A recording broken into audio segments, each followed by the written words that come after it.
አምስት ዋና ዋና ችግሮች አሉብን።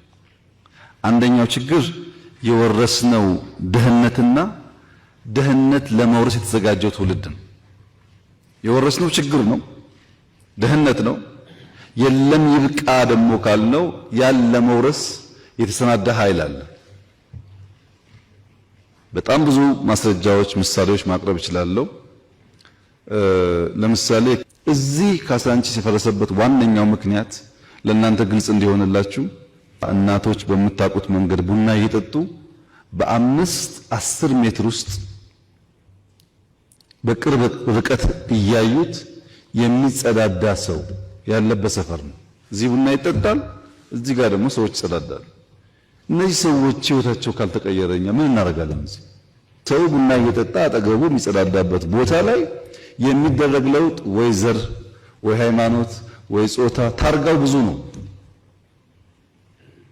ምን ችግር አለው? ሰው ህይወቱ ከዘመነና ከተቀየረ ቢሄድስ? ሲኤምሲ የዛሬ 20 ዓመት ነበር አልነበረም እኮ የዛሬ 20 ዓመት። አሁን የተገነባው አይደለም። ማን የገነባው? ሰው ወዶና ፈቅዶ። ከየት ወጥቶ? ከካሳንቺስ፣ ከፒያሳ፣ ከሜክሲኮ። ምን ሲሆን ላይፉ ሻል ሲል አሮጌውን ጥሎ ወደ አዲስ ሰፈር እየሄደ ምንም ችግር የለውም። ዋናው ነገር ልጆች ማስተማር ይችላሉ ወይ? መብራት አላቸው ወይ?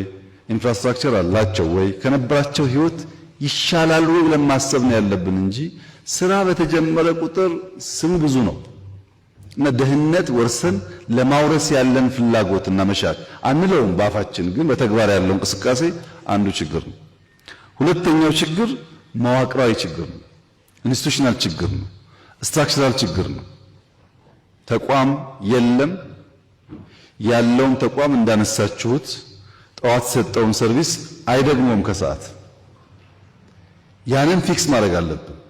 ለምሳሌ ሲቪል ሰርቪስ ብዙ አንስታችኋል። ሲቪል ሰርቪስ እኮ ሪፎርም እናርግ እንቀይር ብለን ስትራቴጂ አወጥተን አሰልጥነን ስራ ስንጀምር ገና እኮ ነው አንድ ወር ሳይሞላው በዘር በሃይማኖት በምናምን ስም ሰራተኛውን ሊያባርሩት ነው የሚል ዘመቻ የተፈጠረው። ካልነካካ ነው አይቀየርም፣ መነካካት አለበት። ለመነካካት ደግሞ የሚደፍር ብቻ ሳይሆን የሚፈቅድ ማንነት ደግሞ የለም። እንዲሁ በምኞት አይቀየርም፣ መንካት ይፈልጋል። ስትራክቸራል ችግራችንን ማየት አለብን። ሶስተኛው አመለካከት ነው። አመለካከት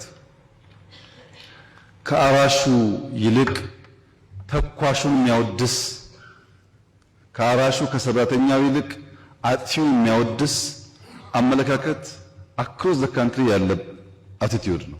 ጀግና ማለት ጠዋትና ማታ ሰርቶ ልጆቹን የሚያስተምር አይደለም። ጀግና ማለት ክላሽ አንግቶ የሚሳደብ ነው። ጀግና ሰራተኛ ነው። ያ አመለካከት ግን የለም። ለዚህ ነጋዴው እንደ ሌባ እንደ ስራ ፈጣሪ ሳይሆን እንደ አጉዳይ የተወሰደበት ዋናው ምክንያት ማወደስ የምንፈልገው ተኳሹን ስለሆነ። አራተኛው የስልት ትምህርት ችግር ነው። እርሻም ከኛ ቀድሞ የጀመረ የለም፣ ግን አሁንም እዛው ነው። በኢንዱስትሪ የሚመጣ ሂውመን ካፒታል ማምረት የሚመጣ ስልት ትምህርታችን ችግር አለበት። እንዴት ፕሮዳክቲቭ መሆን አለብን የሚል ጉዳይ ማሰብ መስራት ይጠይቃል። አምስተኛው የማገልገል ችግር ነው። ሰርቪስ እኔ ገርመኛል። ሰሞኑን ስናገር ነበር። ሰው ተነስቶ እንደፈለገ ሲናገር የት አገልግለህ ነበር ብሎ የመጠየቅ ባህሪ የሌለው ህዝብ ነው ይሄ። አሜሪካን ሀገር ራሱ ካላገለገለ ልጄ ወታደር ነበር እህቴ ወታደር ነበረች እያለ ይመካል። አዘ ፋሚሊ ሰርቭ አድርገናል ብሎ መሪ እንኳን ሲወዳደር አባቴ አርበኛ ነበር ወንድሜ እንደዚህ ነበር ይላል።